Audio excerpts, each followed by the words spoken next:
Hi friend, চলে আসলাম একটা নতুন ভিডিও নিয়ে। দেখুন, এইটি হচ্ছে একটি মশা।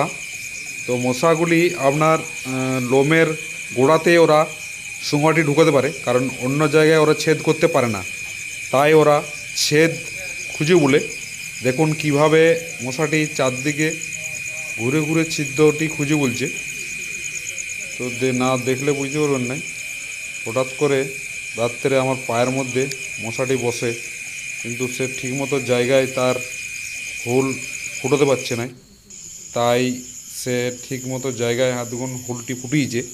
তারপর দেখুন কিভাবে রক্তটি টানছে দেখুন। তো এইটি একটি এমনই যে ওই সরু হুল দিয়ে পুরো রক্ত টেনে নেবে, পুরো লোড হয়ে যায়, তারপর সে মারাও যায়।